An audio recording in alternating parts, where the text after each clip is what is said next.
Welcome, everyone. So happy to see your smiling faces on this beautiful day.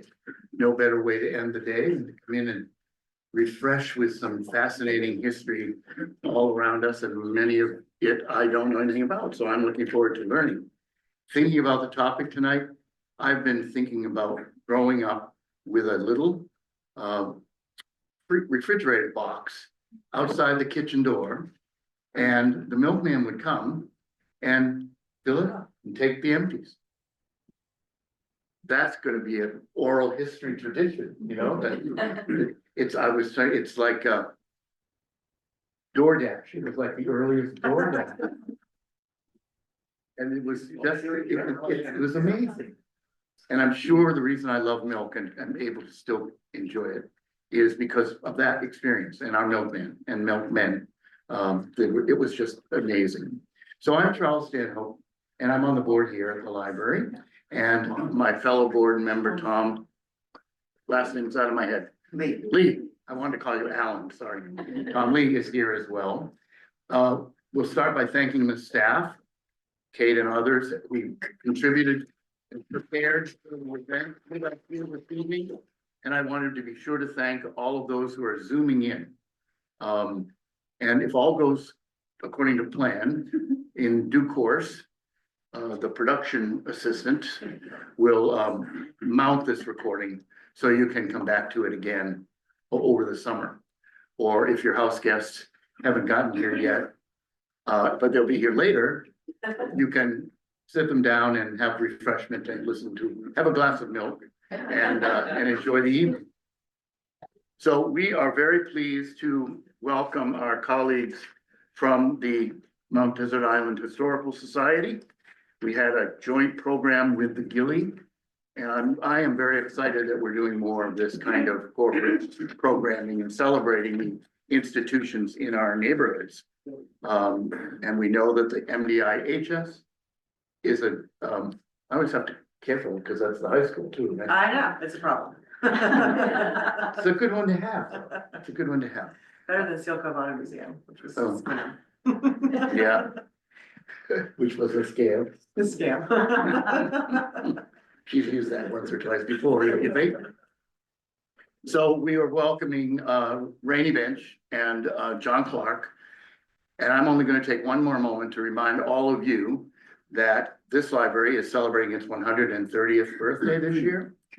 So the month of July will be overflowing with opportunities for you to participate and celebrate and have more than a piece of birthday cake. But there'll be some wonderful programming. Richard Russo will be here. We're going to screen Empire Falls in 2 installments, and there's going to be a book discussion of Empire Falls. If you're in, I'm going to do Rich's advertising. So we're selling copies of Empire Falls. And if you are committed to being in the book group, you get a deal on the book price. So it's just very exciting. We had wonderful plans for the 125th, and along came COVID, and we weren't able to do anything. So we're trying to resume and get back to speed in celebration of what this place has been in this location for 130 years, with all the help of the generations of Southwest Harborites, their children, their grandparents, our summer visitors. It's just, we couldn't do it without you, and we're looking forward to the next 130 years. I'll be watching from on high, but I know it's going to be here. So one last thing I want to let you know when I was telling you about what's going on. So pick yourselves up a rack card, which lists everything going on here this summer. By month, they're on the circulation desk. So if you don't get one tonight, you'll be coming in again to return your books and pick up some others. So make sure you get yourself one. So I'm going to stop talking and get out of the way of our distinguished presenters. But thank you all again for coming. And Kate, they haven't used their one microphone. Not so. Right, we can take that.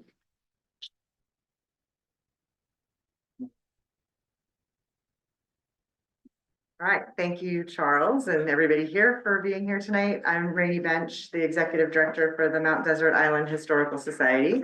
And I'm joined tonight by John Clark, as Charles mentioned. And we're here to talk a little bit about the history of the dairy industry on MDI together. And it might surprise you, like it surprised me, but at one point in its height, there were over 40 dairies on MDI. They were located primarily in that really fertile district of the sort of northern third of the island that we know as the Emery district, where the Stone Barn Farm is, in that area of the island. Not all of these dairies had their own cows. Some of them brought in milk and other products to bottle and distribute from their farms. But within the landscape of this part of the island, it looked dramatically different from the height of the sort of dairy industry in the early 1900s to this folding of all these small farms. I had an opportunity to drive around with John when we were doing research for the article that this talk is about or based on. And you can still see evidence on the landscape of what these farms and the footprints would have looked like if you know what to look for. So it's really fascinating, and hopefully you'll enjoy this sort of journey through this very narrow window of MDI history. As I mentioned, this talk is based on an article from the 2025 edition of Chibako, which is just up here on the table. This is a journal that the Historical Society publishes each year, which has 12 new articles about of local scholarship about different topics each year. And so this year I wrote about the dairy history as part of the art of nourishment, which is what we're focused on. So my story that I researched really traces the very earliest days of the development of the dairy industry, including monitoring, testing, and the really complex and oftentimes contentious relationship between summer residents and summer control over local farms and farmers. And then when pasteurization sort of kicks in and we get a regulation of farms that extends beyond that relationship is when my story ends, and that's when I'll turn it over to John to talk a little bit about the how the farmers took over control of their own industry, increased their distribution, but then ultimately folded as competition from regional dairies and supermarket chains really made it much more challenging to be a farmer. But before we talk about milk, we're going to talk about disease, because these are very closely tied together. It's really helpful to understand sort of the cultural and scientific climate that this conversation that we're going to talk about tonight was sort of embedded in at the time. By the late 1880s, when Bar Harbor and MDI were experiencing really rapid growth in tourism and summer population and visitors, the basics of infectious disease and how it was spread was understood, but the treatments that we rely on were not yet available. And so the most important way to ensure public health was through prevention of the spread of diseases. And so this was the most focused part of public health and sanitary committees and commissions that were throughout the country, but here as well. Outbreaks of typhoid, influenza, and other respiratory style diseases were common in resort communities where people were traveling from all over the world and coming together in small spaces in a very short period of time. And they were all, we all know this from 2020, right? So you're all starting to infect each other. And so how resort communities managed infections through prevention, but also more importantly, once a disease was detected, how they managed the outbreak really made or broke a season, whether or not that season was going to be successful or not through the tourist time period. And so when we start to look at this particular outbreak in 1873, there's this really fascinating forensic study that points to sort of what the different challenges were that people were facing and how quickly a disease could spread within these populations. So in this situation, we have the opinions of a doctor who offers insights into what happens when a typhoid outbreak happens in Bar Harbor. But you'll also see, as we dig into the report, this really condescending opinion that summer residents often had about islanders. And it's our first glance of what kind of ends up becoming paternalistic oversight of island businesses, including what we'll see when we come to talk about the milk story. So this study was published in the Boston Medical and Surgical Journal in the fall of 1873 by Dr. Morton, who came and did a forensic study of the outbreak of typhoid sort of after it happened. And he notes in his report that Bar Harbor, quote, grew from no more than half a dozen houses to a dozen hotels and summer homes that could accommodate between 2,000 to 3,000 people. We have in this instance repeated at Bar Harbor an experience common to many growing villages where sanitary precautions have failed to keep pace with increased population. Dr. Morton was not alone in his underestimating the intelligence and the abilities of locals, which he claimed, quote, their limited means and contracted ideas have precluded any further means of realization of the requirements of a civilized township than those primary for food and shelter. As a consequence, the primitive means of disposal of the excreta and kitchen wastings of half a dozen cottages are still applied to the crowded summer village. So in 1873, when this outbreak takes place, this is the first of 13 cases of typhoid that were associated with the Bayview Hotel in Bar Harbor. And so you can see here, he's noted in the numbers, the cases and the order in which they were reported and their orientation within the hotel itself, which was a two-story hotel facing this is the east. So, north. Yeah, sorry, I had the backwards. And so, but the cesspool is actually facing towards the waters, the seaside. So this is the kitchen, this little square right here. And this is the pipe that all the water and kitchen wastings and everything would get washed down into this cesspool, which was covered by a piece of wood. And so as it all festered and did its thing, then the fumes were trapped inside the cesspool. However, as the ocean breezes would come through, they would blow all of that gutted air back up the pipe. So you see cases associated here, but he also discovered it would get trapped when the wind stopped blowing in the evenings. All that would get trapped in the architecture of the building. And so as people went to bed at night and they opened their windows to try to cool the rooms, especially on the second story, all those vapors end up coming up and into the rooms. And this is how the typhoid ends up spreading through the hotel. At the same time, we also have outbreaks of scarlet fever at the nearby Roddick House and also at the Atlantic House. And so almost immediately, Bar Harbor emptied of summer visitors, freaked out, packed up, and left. And so hotel owners and other businesses that relied on summer residents got really panicked at what this meant because word travels fast, even in 1873. And so they had to do everything they possibly could to not only contain the outbreak, which was already pretty widespread, but also to contain their reputation by having a really proactive way of dealing with it. So sanitary committees came together to create a better infrastructure and more explicit practices for how cesspools and waste and water treatment and water access and clean water could be managed within the growing resort community. So as a result of this outbreak and others, the Bar Harbor Water Company was formed very quickly after this outbreak, and only 65 days later, new pipes carried clean water to the village of Bar Harbor from Eagle Lake in time for the 1874 season. So local hoteliers further modernized and expanded their establishments between the 1870s and the 1890s, inspiring thousands of visitors to return to MDI the following year. So they did it. So what does that have to do with milk? So you can get typhoid from milk, along with 12 other different kinds of diseases that can be contaminated, caught through contaminated milk. And so milk became really increasingly popular in the late 1800s and early 1900s as a beverage. As women left the home and joined the workforce more frequently, they relied on milk as a way to feed their children at home when they weren't necessarily there. It was marketed as safe and healthy and especially important for children's health, despite the fact that there were all these diseases that you could get from it. Really large urban dairies in big cities were often the source of milk-borne disease and contamination, and that could happen at many stages of the production of milk. So cleanliness, again, that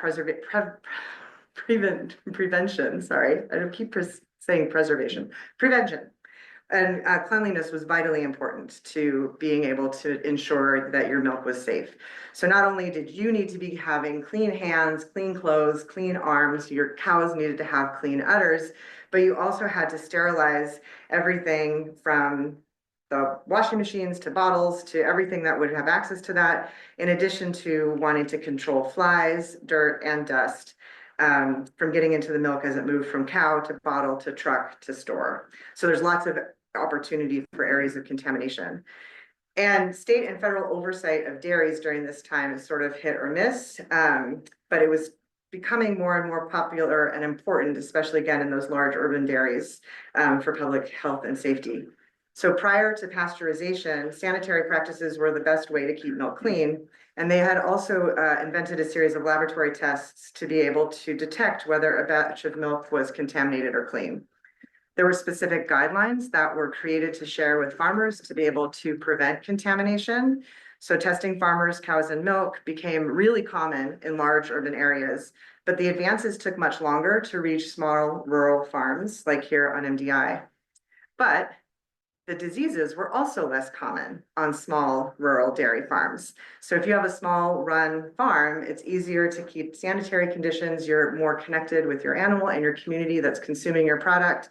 And so MDI farmers didn't have problems with contaminated milk, and they were had very little motivation to try to invest in all of the different sanitation requirements that were expensive and in their minds, in often ways unnecessary. So during the same period, 1880s to early 1900s, this is when we start to see this really massive tourism industry kick off, especially in Bar Harbor. And so locals are opening and expanding hotels, but they're not always expanding and improving the infrastructure for waste and for water. That also sounds familiar to us today. And people they needed more food, they needed more beverages, then they also created more waste. So contamination and the spread of infectious disease was a concern for a variety of different reasons within these villages. So this is that northern third of the island that had the majority of the dairies on it. And so we mentioned laboratory testing is starting to become a really important component to ensuring milk safety. And so sanitation committees were popping up in different communities that could help educate farmers about sanitation improvements and the different processes that they could involve to be able to get their milk tested and to be able to ensure that everything was clean. Prior to pasteurization, raw milk was the only option. And so pasteurization didn't really become common on MDI until the 1930s, which was pretty late. So quote, while no major outbreak of disease during the summer season was ever traced to the island's milk supply, the threat of infection was ever present in the urban visitor's mind. Milk reform was a major issue in large cities, and that threat was brought to MDI with summer visitors who demanded to see bacterial counts from local farms. So this is published bacterial contamination counts in a Village Improvement Association report, but they were also frequently published in newspapers that listed the farms, the farmers, and their contamination reports. So not only is this a form of public shaming to try to get farmers to comply, to be able to bring them into line with sanitary conditions, it's also a way for consumers to ensure that the products that they're buying and purchasing were safe for them to consume. Over the course of several summers, starting in 1915, the head of the Bar Harbor Sanitation Committee, Dr. Robert Abbey, conveyed several different sanitation forums where he brought doctors from all over the Northeast to Bar Harbor, and they spent several days together talking about sanitary conditions within resort communities and the different ways that they could implement management for ensuring public safety. And so Dr. Abbey, during one of those forums, said, quote, the means of efficiently handling the special problems of resorts related to milk, there's no valid excuse for epidemics because of Pasteur's work conquering them and making sanitary conditions possible. But it would take another 15 years after that for pasteurization to reach MDI. So prevention was the first line of defense, and testing was the secondary line of defense. Ideally, catching contamination before it was passed from product to person. So cows could be tested individually, and if they were clean, they would be tagged and marked and indicated as such. But if they were not clean, if they tested for any one of these number of diseases, they would be auctioned off for meat at a very low price. And so the farmer would lose their herd. But farmers were also tested.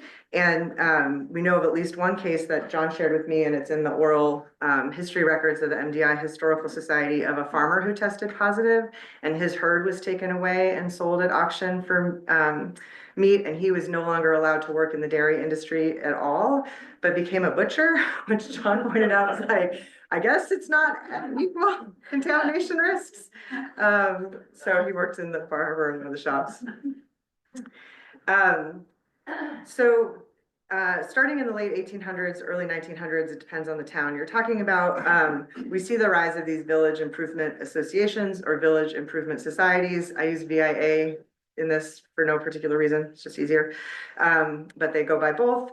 And so they start to form in each one of the island villages, and their primary concern is to invest in improvements for the village. And most of the VIA members were summer residents or local business leaders.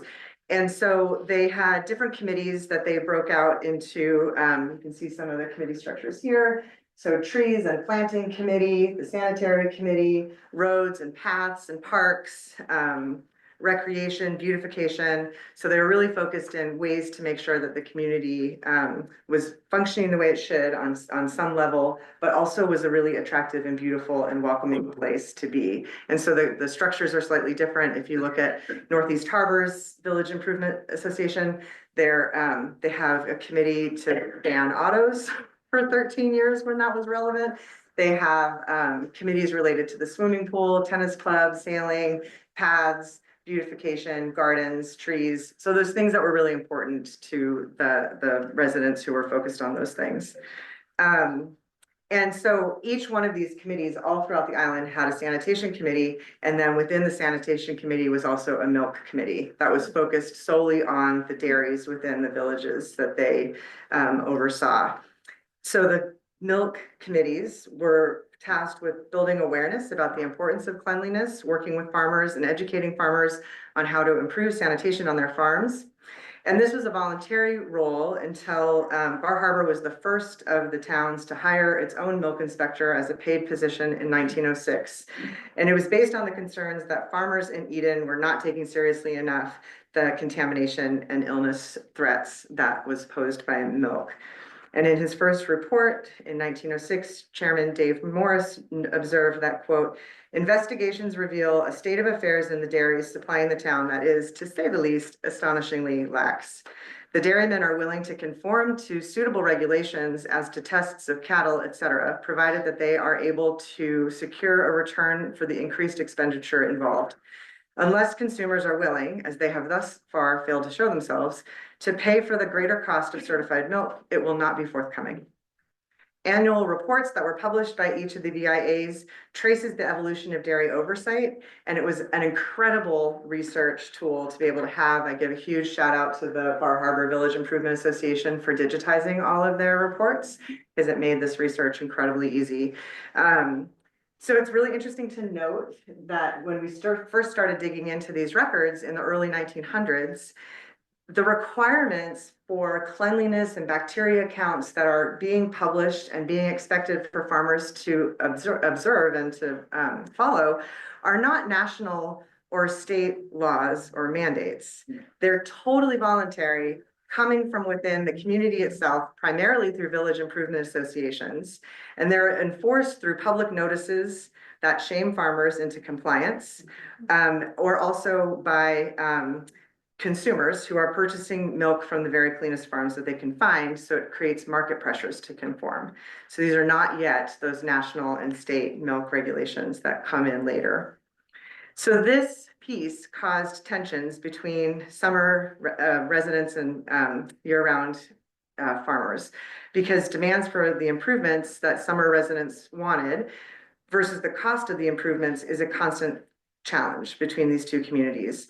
Farmers were often forced to publicly advocate for themselves for increasing prices for clean milk, and they faced criticism from summer people when they did increase the costs. Because VIA reports are written primarily by and for summer residents, it's unclear how concerned year-round residents were with milk safety, and it's not clear whether milk testing was being done in the off-season when summer residents weren't here. I did not find any evidence of that, which doesn't mean it didn't happen, it just means I didn't find it.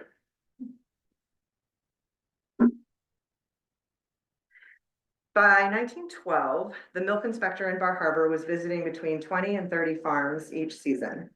And he was building up personal relationships and close contacts with each of the farmers in these places.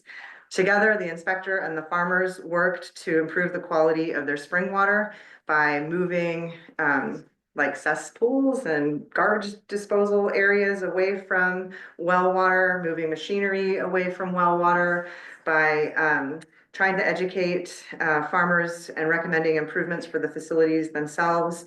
Things like painting the interior of your milk room walls white so that you could see when there was dust and dirt that needed to be cleaned, or placing screens over the windows to keep flies out of the milk house, in addition to sanitization and equipment for cleaning hands, udders, and sanitizing all of your other stuff. So in addition to the bacterial counts that were being published in the local newspapers and the VIA reports, they also published the recommendations that they were making to the farmers. So they all, and in a couple of them, they invite people to go to the farms to see if the farmers are doing it. So that seems like a bold move. I don't know if anyone actually went and visited the farms to see if they were making the improvements needed or how they would have been received by the farmers if they had. But there was this very, very widespread attempt at trying to really create an open, like transparent system between the dairies and the community and consumers. In addition to all of that, we also have a series of milk laws that were passed and published for farmers to follow. These are special and private laws that sort of are created by the state and the towns to ensure milk safety, but then the towns would go through and make additional regulations that were required for the handling and sale of milk, again, all enforced through these VIA systems. And so the Jessup has this really great document in their collection that, again, so grateful for digitization, that has all of the like 50 or some odd different milk requirements for sanitation. And this one talks specifically about fever and typhoid. So I thought that was relevant. So milk early on, later you'll hear more when John talks about the improvements to the industry later, but initially it's put into large cans and then taken to stores where people would bring their own bottles and dip their bottles to take home. So there's a lot of opportunity for contamination through that process. And so then eventually those big cans were switched to milk bottles to continue to reduce the risk of contamination. And then all that testing that's taking place over the summer months was actually happening here on the island. There was a best known example of one of the testing labs was in the village of Seal Harbor in the home of Dr. Edward Dunham, who was a bacteriologist from New York City, who when he would come up here for the summer, he had his own lab that he had built in the house there, and he would test milk products for all the dairies within the town of Mount Desert. And his wife was a really active partner in that, Mary Dow Dunham. And through the two of them, they built their lab and tested and worked with farmers through the town of Mount Desert to improve sanitary conditions. He also served as the chairman for the town of Seal Harbor's Village Improvement Association on the sanitary committee. And he used the New York County Medical Society's milk certification guidelines to establish the criteria for what would be considered safe milk products here on MDI. After he passed away, his wife Mary took over all the testing in addition to the education and relationships with the farmers. I don't know if this is actually the Dunhams, or it's in their family photo albums, but they're not labeled to who they are specifically. But it's just still a great picture. What's that? I know they're great, exactly. So dairy farmers had a lot to contend with in order to make their farms profitable. So in addition to oversight from the village improvement associations that mandated certain standards, farmers also had to contend with substantial variation in demand between summer and winter populations. But the cows didn't care what time of year it was. They still needed milk, be milked twice a day. And they have to keep up with production. They have to eat, they need a warm place to sleep, they need to be kept healthy year round. But over the winter months, demand for milk dropped significantly, which was a real challenge. And so without those preservation methods or refrigeration, a lot of milk ended up getting dumped in the winter months. So profits dried up, even though the milk did not. And it was hard enough to make enough money over the summer to break even. And it oftentimes made it very challenging for a dairy farm to make a profit as a result. So coupled with demands from summer residents for testing and improvements, farmers were often forced to advocate for higher milk prices. In a letter sent to Mary Dunham, farmer Harry Woods expressed his frustration that was felt by a lot of farmers, where he said, quote, "I would like to say very emphatically that if the dairyman should be required to produce superior milk, the public not only should, but must be induced to appreciate and pay for that superiority. The present price is neither an inducement nor compensation for even very mediocre milk. No small degree of blame must go to that large population of the public to whom any white fluid in a milk bottle is milk. It may both interest and surprise you to know that generally speaking, cottage trade is more indifferent to the quality and more insistent on price than native." Further, the Bar Harbor Village Improvement Association noted in 1915, quote, "There has been some complaint on the part of some summer residents regarding the price charged for milk. Clean milk cannot be produced here at a profit for less than the rate now prevailing. A great care is essential in producing clean milk and an increased cost, a factor which must not be lost sight of." To help make enough money to last through the full year, farmers oftentimes diversified the types of products that they offered. So it was more than milk that they were trying to provide to consumers to be able to make a living on their farms. Market gardens provided fresh produce. They also offered eggs and flowers to be able to deliver in addition to their milk products. Some farmers specifically bred cows that produced high amounts of fat, so butter, cream, sour cream, or ice cream. Other different products could be available to distribution for different stores or for delivery directly to consumers. But even this was oftentimes not enough. As noted again, the VIA report from Bar Harbor in 1915, quote, "Attempts have been made to induce at least one farm to produce cream, but the short season and the difficulty in disposing of the skimmed milk would make the venture an unprofitable one at the present time. We are endeavoring to find a way in which cream could be produced on the island at a profit.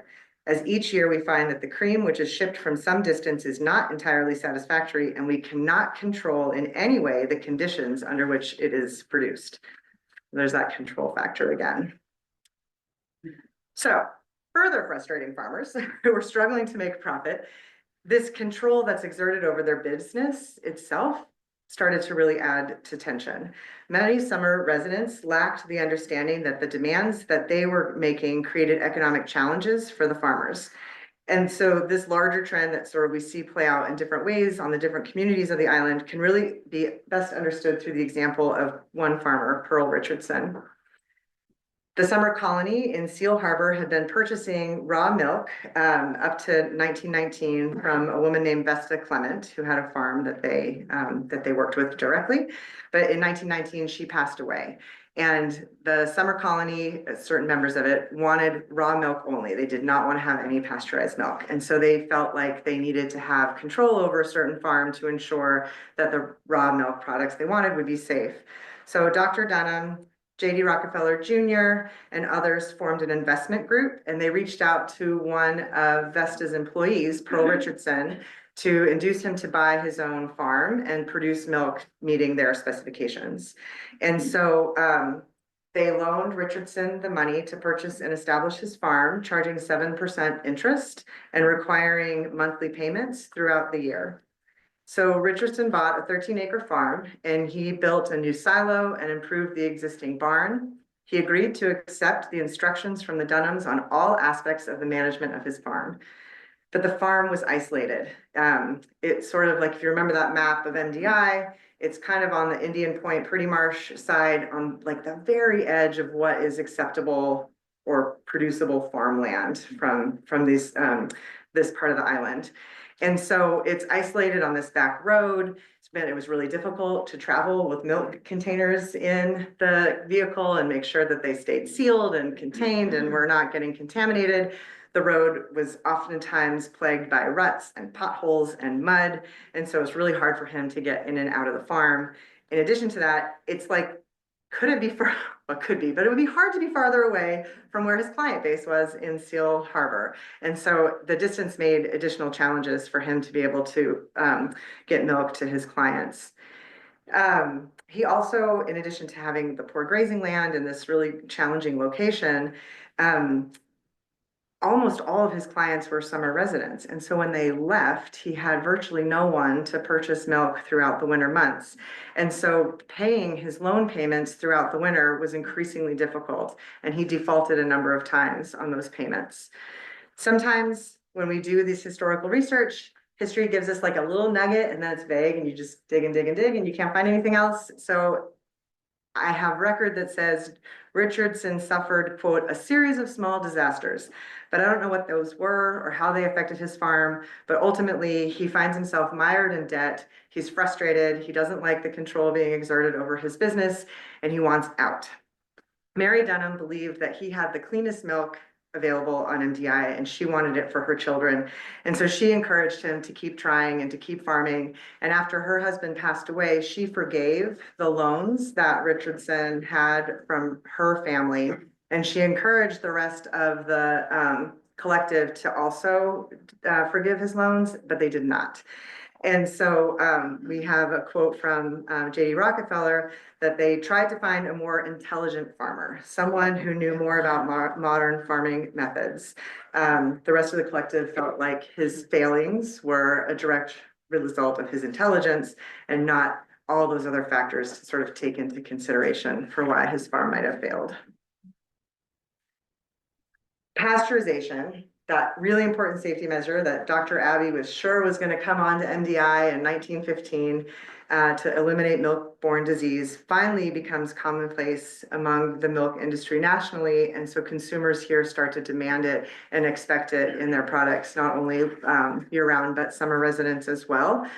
And there were some small farms on the island that probably could have afforded pasteurization machines and technology, but in 1932, the MDI farmers came together to form a cooperative called the Mount Desert Dairy Cooperative.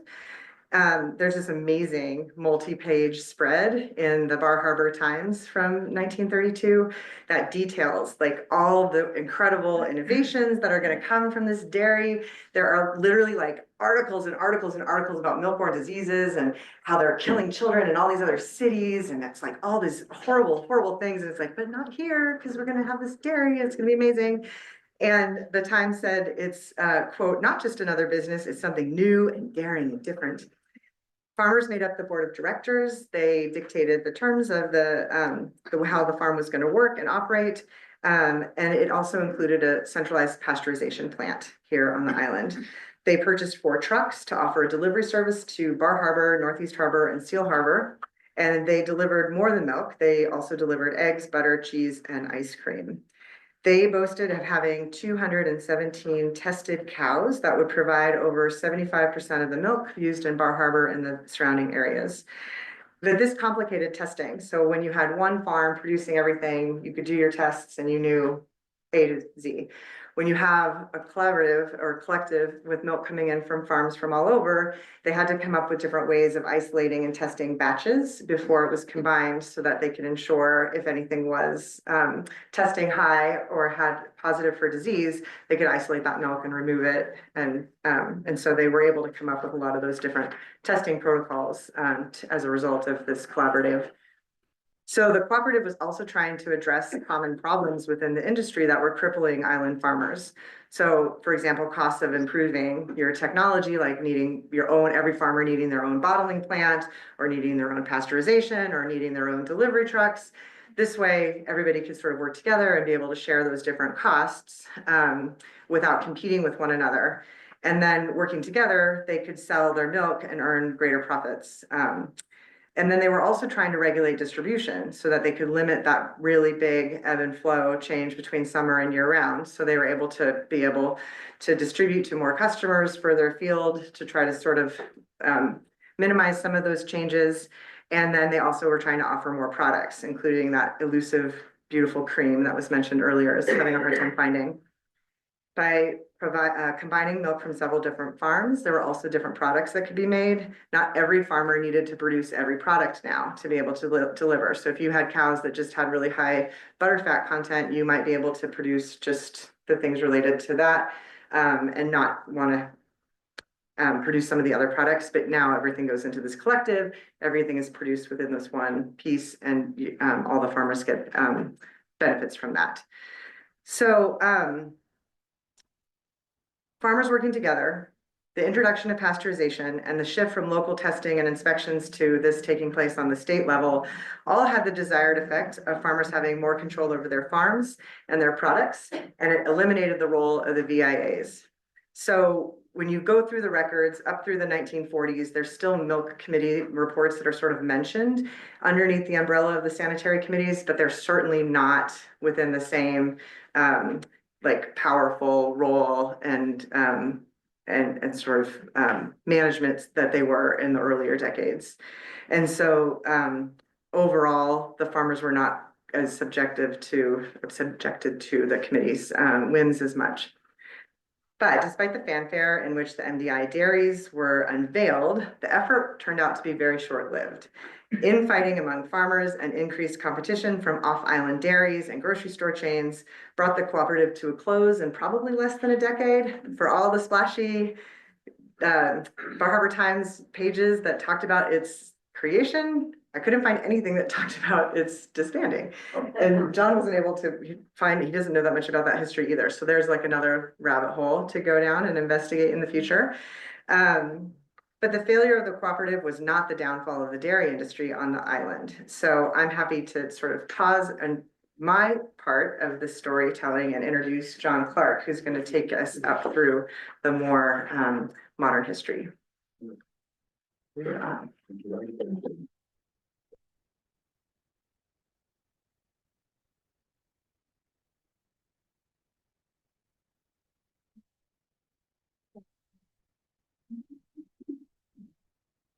All right, I'm John Clark, as I said. My family had a processing plant here in Southwest Harbor. It started in 1951 and ended in 1980. My grandfather, Owen Clark, he's the rock right there. He was a chauffeur at that point, but I'll get to that in a minute. He started the dairy. Let's see. Okay, lost my. He got started in the dairy business in 1939, and the name of that business was called O.J. Clark and Son. And later, he changed the name to Clark Southwest Dairy, and we moved to Southwest Harbor. Let's see. About 25 years ago, I started collecting the history on all this stuff, and it began with collecting bottles, and my father was very interested in collecting bottles too. I just want to say that MDI is really unusual, and I think there are other places in Maine that are similar. It just had an incredible amount of dairies. Like if you're a bottle collector, you're here and you're trying to collect bottles, you've got them. So many do, and it's a big investment. Like, but if you were, say, in Camden, there might be like 5 bottles and you're all set. You've got it, but not here. So that went. That was really hard to get this collection together. And you know, I have to say, about 25 years ago, there were still some dairy people around that would lend me photographs and tell me histories, and I was able to write to family members that could say, "Oh yeah, the person in that photo is so and so," like the whole farm, 50 person in a photograph, and I had 2 different people able to tell me who they all were, and nobody alive now knows. And so they, all that's gone now. I can't find hardly anybody to give me photographs or dairy history, which I would love. Anybody can help me. Okay, so before my grandfather got involved in the dairy business, he was a chauffeur for Atwater, Kent, at Sonage, which is back then was a state, not a retirement home. Okay, so that's him. And as his job as chauffeur, this is a footman. As his job as chauffeur, he sat in an open, I don't even call it a cockpit, but I know other people call it something else. While the Atwater attendant, his wife and guests sat inside out of the rain. Now, apparently, at parties where they can't sort of go to the party, only sat outside in the pouring rain, just like that.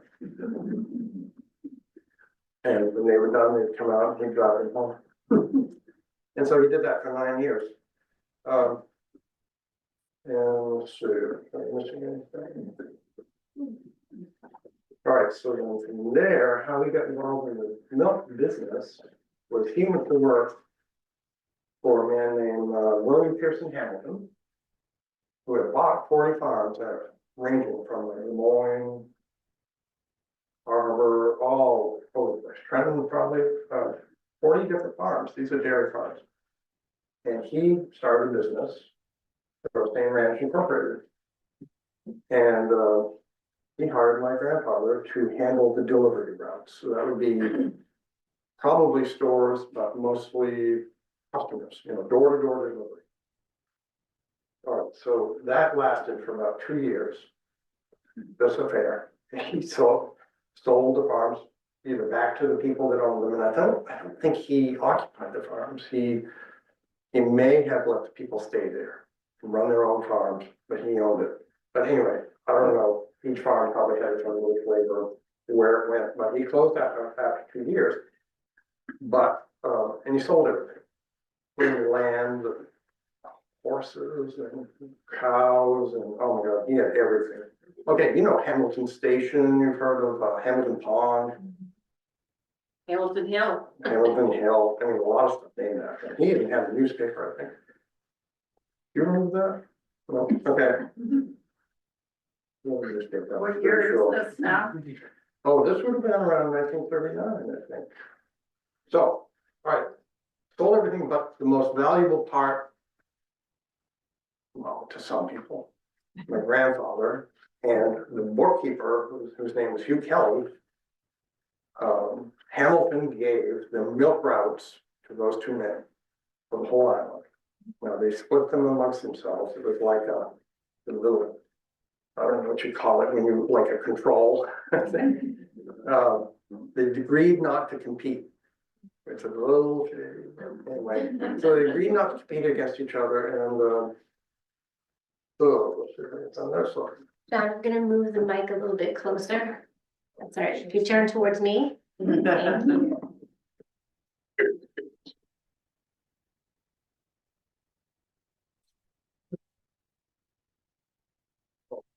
You're doing pretty good.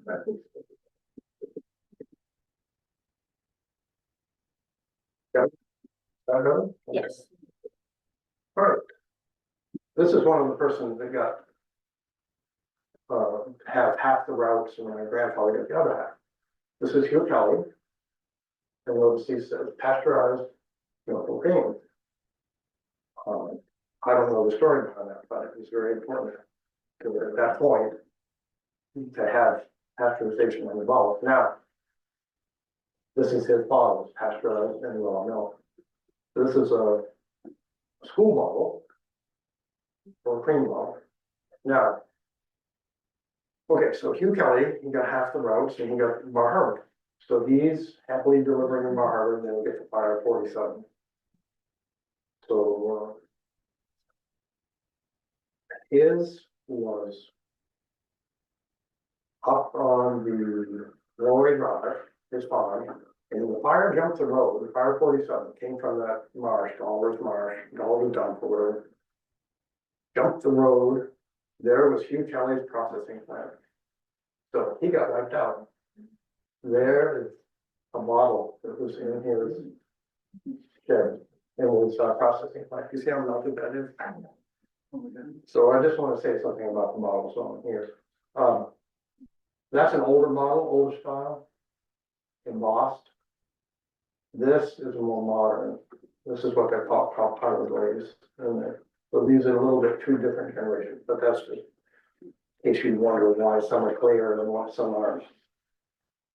All right, so after he lost his farm, not farm, his processing plant or whatever, he moved to the Thurlstein Ranch processing plant where now is the Wild Irish Farm. Have you ever seen that? They got these pressure-on workhorses out there, beautiful. It was pretty bad ground. I mean, there's like a brook that runs through the property. It's really bony. There's an exposed ledge. So a lot of these people didn't have cows on that property. There were some people that did. It wasn't great though for that area. That's the farm district. But that's where he had his processing plant after that. All right. My grandfather, who got the other routes. Let's see, my grandfather got Southwest Harbor, Tremont, Town Hill, Solmesville, and Salisbury Cove. All those, but Bar Harbor was the big prize, so one town against what, five or whatever. This is OJ's first model. Now, this is kind of odd. My father tells me that for 10 years, we didn't process any milk. We had no cows ever. But we would buy milk from Hancock County Creamery, milk and other things. And we just had a route. Probably stores, well, yeah, whatever was on this list in those towns. I doubt there were, there were a lot of stores back then, but Bar Harbor probably was the bigger town, bigger stores. So, and raw and pasteurized, but he did all this out of his garage in Salisbury Cove. Kept the milk on ice in the garage, no refrigerator. And it would come every day, fresh from either Hancock County Creamery, or he had a man that worked for Thurlstein Ranch. I can't remember what he did. I think he was in charge of the dairy herds.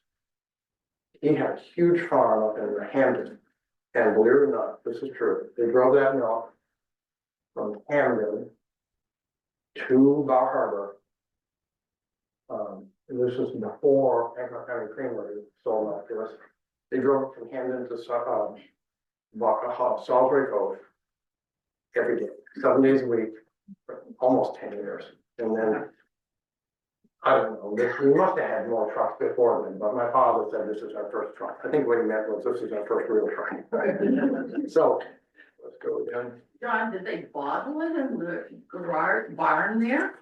Yes, I think so, but I know that we used to bottle milk for other dairies later on when we had a processing plant, but we bottled it in their bottles, so. But I remember Dad telling me they poured some of the milk in bottles. In the barn behind the house? Yeah, How about that? I think it was. That's all there is, but there's another, the one maybe attached to the house. Yeah. I don't know. Okay, let's jump. Police. No,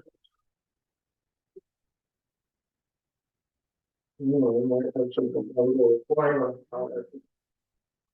All right, this is in 1951, after 10 years of just like living rough, selling milk, and it was so profitable, we didn't have to have a processing plant. We just buy it from somebody else, sell it, and make 5 cents profit per quart, and that was making a killing right then. So, my grandfather bought some land in Southwest Harbor, and that is like part of what's there now. It's now the spring water plant up on Silk Road. This would be like inside. It's been built on all around it. But this was the nucleus of the first part, 1951, and we had our own dairy. And we threw this on this page. It doesn't have anything to do with the dairy, that picture, but during the war, it was hard to get tires, so I had to have an application, tire or tube application. We had a flat tire one day. I don't know if that's when my father went right off the road with all the bottles and milk. But it blew a tire, and they had to get permission to get a tire. Right, now I'm on track here. All right, so we'll talk sanitation. All these cans and stuff came from the local dairies, like this one might have come from the farm, this one might have, Whitney Farm. These, 10-gallon cans. And 10 gallons is about 80 pounds, and the cans weigh 8. And my father wasn't a big man. And I'm not either, he was my size, probably.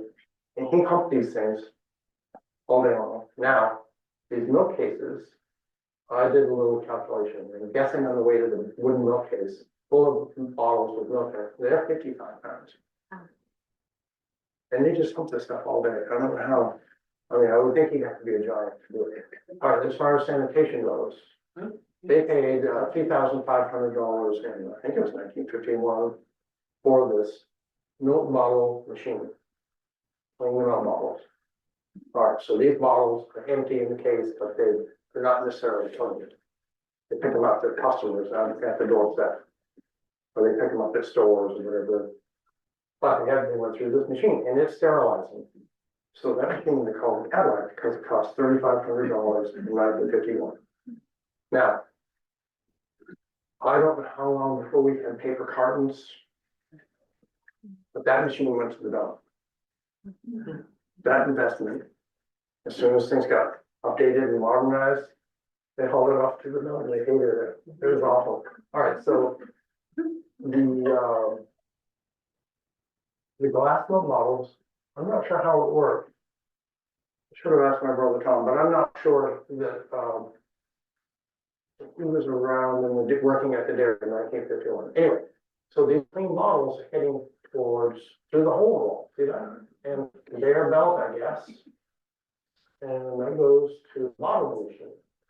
So these bottling machines have some kind of vertical motion. They come down and they fill the bottle. And I think it caps have to be put on the hand. I'm not sure. This is well before my time. So cover that. No cases. All right. Now, this one here is that one. We've got the milk cases. This is on the same day. So the milk cases are here, full of bottles which need to be sterilized, and the cans all need to be cleaned. Now, we had a can cleaner, tipped the thing right upside down on this thing. It's kind of like I think it had a pedal and just shot steam right up into it. And it might even have some kind of scrubber inside it. But these were all clean and had to be taken back to the farms with milking. So these guys were all milking by hand or whatever, I assume. And we take this back on our delivery routes. We'd be delivering around the island and we get these empty cans, we'd drop them off at farms and we'd pick up the full cans. And then back to the plant. So none of these dairies none of these cans belong to any specific dairy. They're all, they'd say Grants or Portland's or, whatever. I guess that's it. Now, that I think is my father peering into what I think. Well, maybe I'm wrong. So I see that little thing there. I might come and show you later. It's like, I was gonna say, I thought this was where we run it. We need to be here.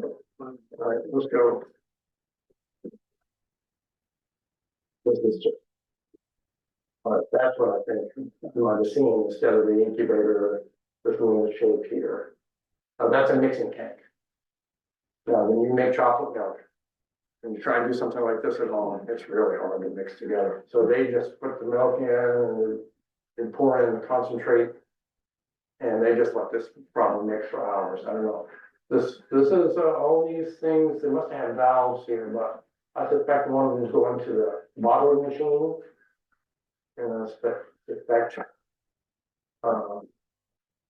one's coming from the milk, so you get the milk into the machine, you get the chocolate milk going out into the bottling machine, all these things tie together. These two tanks tie together with valves, and that's the mixer. Now, you can see here the shape of, I hope I'm not standing in your way, am I standing in your way? of everything. Okay, I'll stand aside. That right there is the incubator, or whatever you want to call it, for the buttermilk. My father made buttermilk for 30 years in there, which, you know, it's like making yogurt. It had a water bath and it had milk cans, and that's how they made it. There's my father. And that's all I can say about that. There's 3 crops here. Who's the other guy? I don't know. Now, if I wish it had, I had a picture of Hank to show you, but He doesn't have his hat on, no. no, Hank would have it on that first. That could have been Hank Joyce. That's what I'm wondering. If it does, I'm not sure it is. It doesn't have the. God, it could be a young Hank. I don't know. Everybody knew Hank. Now, Hank at some point would he'd be driving his truck, he'd be so old. He'd go off the road a little bit, he'd wake up. This is true, it's sad a little bit. He had, I don't know if it's narcolepsy or something, but he had something. It was odd. Right. Notes here, I should have asked my brother Tom. I don't know if this is OJ's birthday party or retirement party. But this is an interesting model. I know it looks really big, but that's a half-pint model. And look at the design of it. My father designed this with one of the graphic people with at one of the big bottle plants out in the Midwest or wherever. All these bottles come by railroad. Back when there was railroad, you'd be done with this rust. Okay, this is the life of the milkman. At 3 in the morning, you get up and you go load the trucks, deliver milk, and bring all the milk, leftover milk back and put it in the cooler. And then you head up to Ellsworth where you have to unload rail cars full of bottles. I'm telling you, like thousands of bottles. And well, I guess that's that. But anyway, that's Mount Zero, and it says how to start it. That is the cutest bottle. I'm jumping to. I wanted to be able to show you some of the farms that would have sold us the raw milk and would fill a can and bring, and we'd pick it up on the route. And sometimes, like at this farm, my father told me, this is the Whitney farm, it's quite near the stone barn. Is that the stone barn? Yeah. Okay, so this is above the stone barn, it's the Peggy Rockefeller farm. So at some point when we were pasteurizing milk, we would pick up this guy's milk, drop off the empty can so he can keep milking. But we were also bottling for him. Now later in a minute, I'll show you. This is a stone barn, and look, I really think that's a final. This is maybe a water picture. Nobody's house has got a picture of a stone barn on the side. All right, this is all still there. That's the house. And it's called a carriage thing, if that's,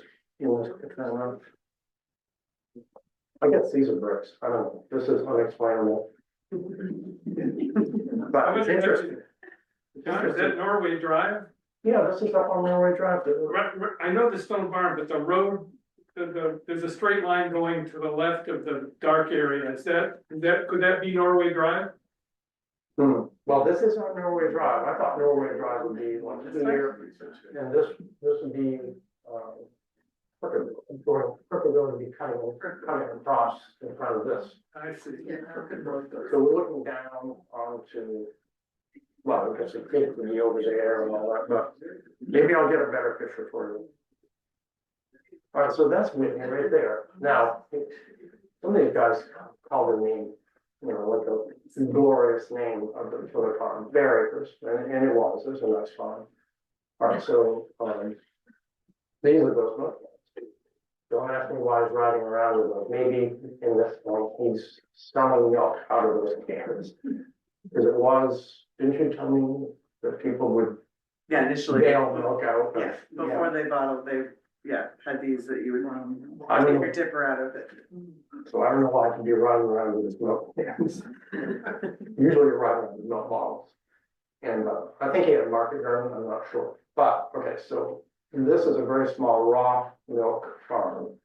But he's selling pasteurized and homogenized milk. Now, these are, you have to plant, do this kind of homogenizing and stuff.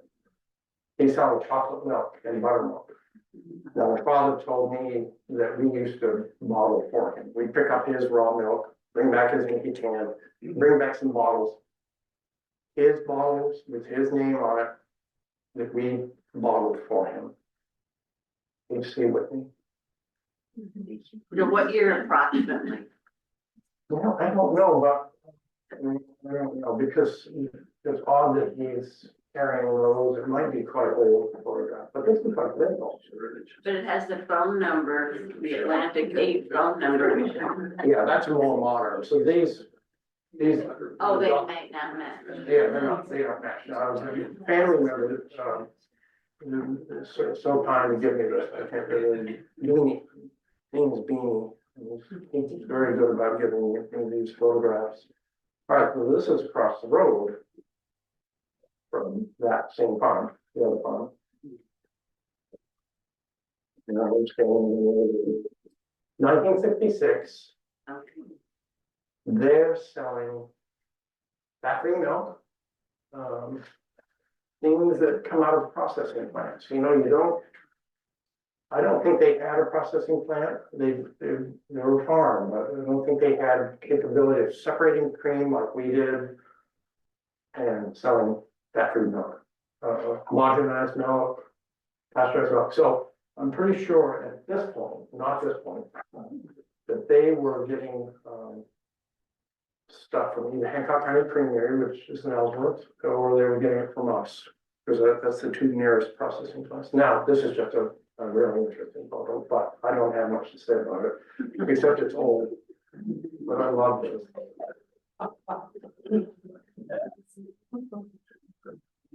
So this is, I think, the 4th of July parade. Now, it was given, these photographs are given to me by this man. His name is Frank Andrews, and he lived up in outside of Bangor. And so I was able to catch these people before they died, and I was able to get the stuff and explanations for it. So very proud people. This is his father, Frank. And all right, so this is the milk delivery truck, and I remember. Is it the 4th of July? I think it is for Bar Harbor. One of them's milk, okay, milk, and the other I think is Market Garden. Yeah, right there. Andrews Market Garden. Very proud people. Big deal for them. All right, this is interesting. How many people grew up around here that know any of the Swedes? One of them runs Ollie's Trolley right now. Larry Sweet. All right, so MC Sweet. This is very old because I don't have any other pictures of horse drawing. Well, I can see the milk models. But that's not MC Sweet in delivering milk. That's Henry Sweet. That's told to me by two of the family members that were alive 25 years ago. So Henry Sweet is this person, and he was working on his farm we subsequently bought on Route 3. And town, so also, this is just interesting. This is Henry Sweet's son. I think his name's Jerome. But look at that, he's a bomber, B-25. He's got that on there. He's over in Germany. I'm gonna check out, and he's carried all this with him. It's so odd. All right, this is just, I just wanted to show you this. These are.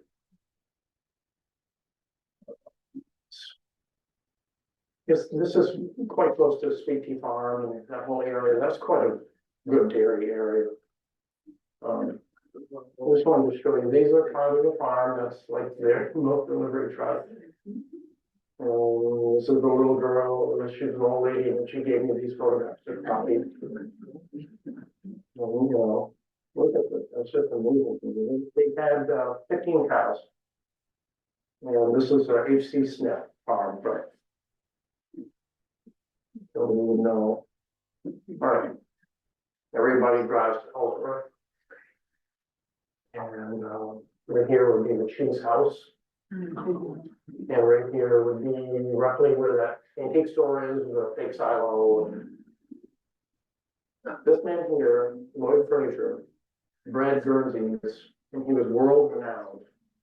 He was trying to develop a breed of Guernsey cows that was hornless. All right, so right here it says, I can't really see what I mean, is something splendid. The only living wallet which has ever qualified according to the U.S. Department. I don't know, ever qualified use. But this is his farm. Can't remember how many, 300 head maybe. And that's one of them. That's probably in Guernsey because that's what he specialized in.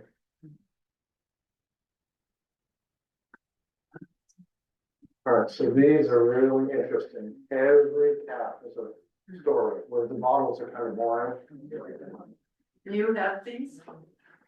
Yeah, some of them in the Historical Society. These aren't all mine, the one in my heart. But let me try and find something. This is pasteurized. This says raw. Oh, raw, you know, heavy, clean. This is Butterfield's Market. But it's just really interesting to me, you know, some will say blood tested, which is probably what, TB? Just look at TB. That says baby milk. Okay, that's T.S. Richardson's. Again. And there's ours, O.J. Clark. This one, I have no idea where it is or anything.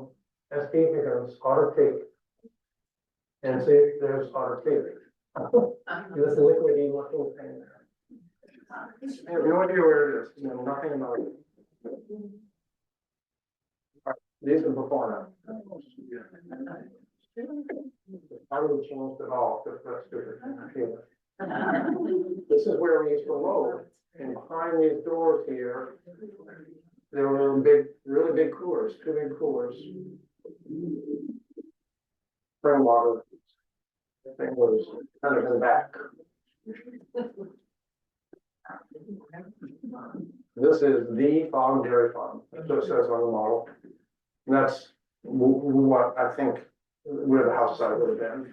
It burned. I don't know if it was around 1990 or in the 80s. But let's see. These are all identified. This is Georgia. I don't know any of the names. 1, 2, 3, 4. There's like every farm person alive here. And they have this house. This is like a little private parade. That is a hog cart. I don't know if you can see it from back there, but that's what they call the hogs in it. It's amazing. I was able to get these things. I could never get them now. Where is it located? Our farm is now the Smith family farm. I should have thought to say that. Crooked. Yeah, oh yes, that's right, Crooked Road. Bog flats. Bog Flats. Do you remember when they had a big coffee grinder at the end of the driveway? Oh, I remember the milk house. Yeah, the milk house is still there. I didn't quite get it. It's a cement block thing, so it's more modern, but they used to have a huge coffee grinder at the end of their driveway or something, but they used to use it to grind out clamshells apparently. To get calcium for the garden, kind of like lime. That's what my father told me. It's probably not true. All right, so this is back to the Fraser farm. I've already showed you this photo, but they tore all that down, and that building was there for a long time, and they still be there. I don't know. That might be his milk house. But then they put all this stuff back. The golf course. His house is up here, this is a medical center. I think it's, I think I think they're trying to buy parts of it. I think the golf course is bought up. They're gonna try to get it back into bird nesting habitat. Gotta reclaim it. All right, oh, here we go. This is the ping pond. Before the stone barn, behind me, there's, I think, part of the stone barn. Yeah, yeah. I see stones, yes, that's a stone barn. So you can see the panes of glass here? Beside that door, they're still here. This is so shocking to me, that's the same, you know, the same place that the chimney. All this is really, really old. My grandmother was related to the Paines.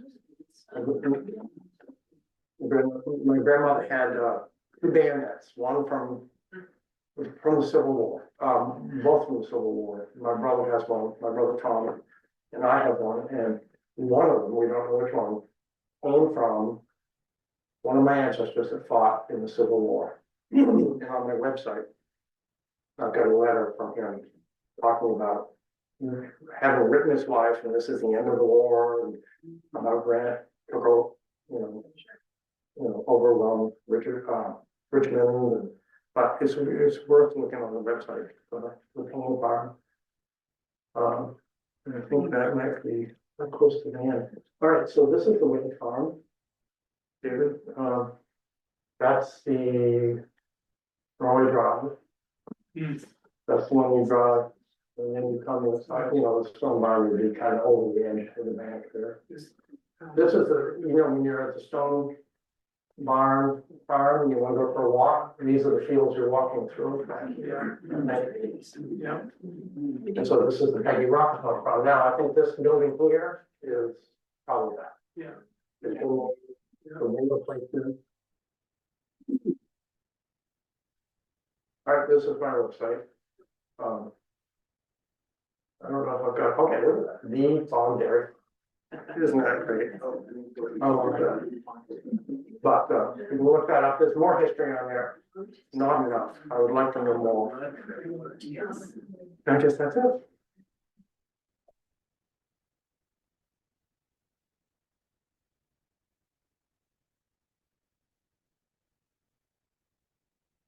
anyone have any questions?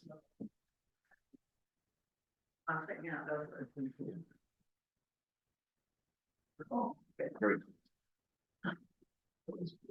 Yeah, I just wanted to thank you for Clark's Dairy, because when we were children, that was my oldest sister's first acts of independence, was being given money to walk down the hill to the dairy to buy the milk and bring it home. And so, yeah, she still talks about that. And she worked in the dairy industry all her life, so. Oh, that's awesome.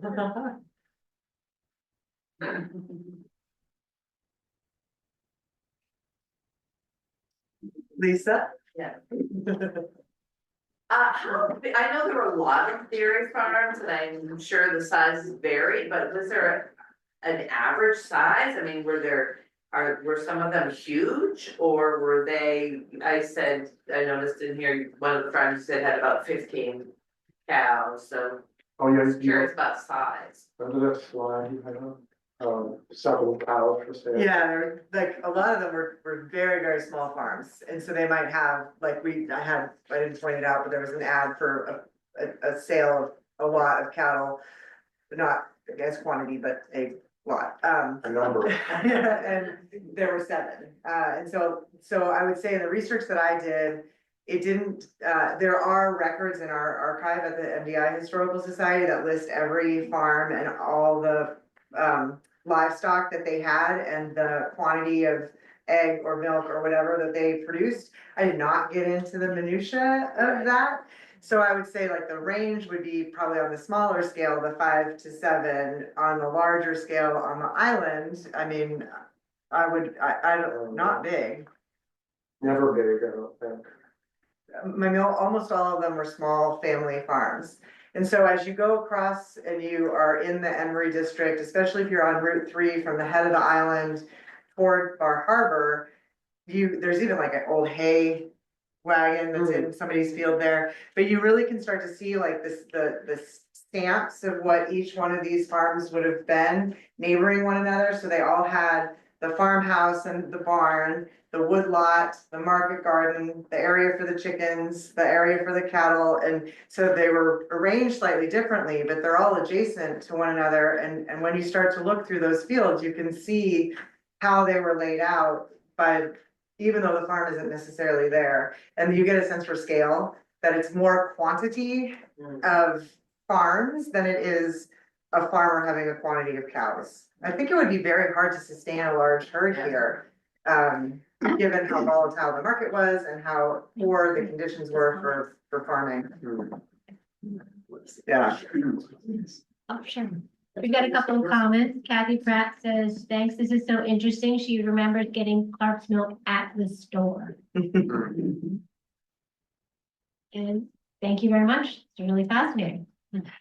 I would say, just before we clap, John's website, Downey's Milk Bottles, is unbelievably well organized, unbelievably well researched, incredible free access to this local history. As a citizen historian, he's been incredibly inspiring for me in this research and opened my eyes to a whole different part of MDI's history. And this is his free time that he spends developing all of this research and making it freely accessible to everyone, which is awesome. Yeah. Question, where did your family's bottles manufactured? Gosh. I think, you know, you want me to turn that on? Yeah. I'm louder than you are. Probably. They jumped around different bottle manufacturers, but Duraglass comes to mind, and that's somewhere in the Midwest, I think. No, maybe Ohio, I don't know, but they came by train. Tom? I just wanted to say to John, when I was about 5 or 7, my family moved from Abilene or Dysart to the Seal Cove Road. And probably much of my 8 to 10-year-old life, I would walk up to Clark's Dairy because Mom and Dad, the paper was always too small. So as a kid, I would go up to the dairy and I have no idea how I convinced them, but when they made cartons, I would get these sheets of cardboard that were probably thin to a kid, 5 feet long and 2 or 3 feet wide. And they were the only thing big enough I could find that I could doodle on, and I didn't have enough space. So I picture myself, I remember carrying them over my head, walking from the house. Isn't that funny? You helped them out, get rid of it. We got one comment from Kim Wolf. She said her friend Karen used to have a milk route with Clark. Who's that? So Kim Wolf, Their friend. her friend Karen used to have a milk route with you. I didn't work at the dairy nearly enough to know all of it, but I think my brother Tom, he probably worked there more than I did, my brother Gary worked there. It was pitiful, I did summer out in Tremont. I just kind of fulfilled them. Came back, all the milk was warm, and they put that up front so it would get used up. I'll tell you a funny story, we did it out of, it was a Chevy Blazer back in 1970s, 73. And so it was an early SUV. So anyway, all the milk's in there, it's covered with this insulated blanket. And I got pulled over by the sheriff. There's a guy named McIntyre back then. And we used to have somebody in Tremont. Miles McIntyre. That was him. So he pulls me over and he thinks I've got contraband. It's this tar. I want to see what's under the tar. And so I pull it back and it says milk. It's all warm by then, but and he felt around that. But he said, "Oh, we have a lot of crime over here."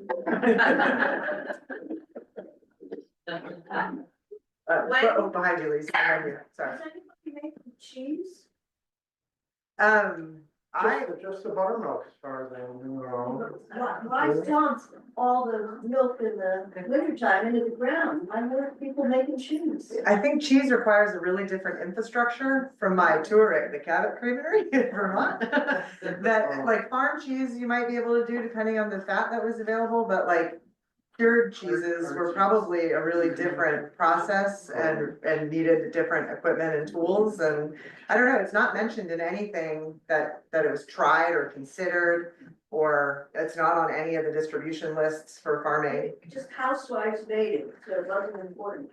It's I'm still And then Lisa, When did Clark's Dairy close? Oh, I forgot to mention that. And one follow-up question to that is the Smith family farm the only dairy farm on the island? I don't know if they have cows anymore. Or they used to, Yeah. they don't, you know, I don't see their milk in stores and stuff anymore. So I don't know, but I think they may have a garden. and what year did the dairy, Oh, 1980, close to 1980. I was just gonna say the Smith family has one bull. One bull. and it's not producing milk. Lucian had about five, he had a couple, what did he, Holsteins. cat, he had a couple, producing cows a few years ago. Somebody up in Bangor around the state bought them, cause he was just getting out of it, and, when they moved back, he tracked down that one bull through all the different auctions. I think it went through 2 or 3 because he loved it, and so he keeps in that stuff. Just a fun fact. So no dairy farm there anymore. It's a bull. Thank you so much for this fascinating slice of history. Yeah.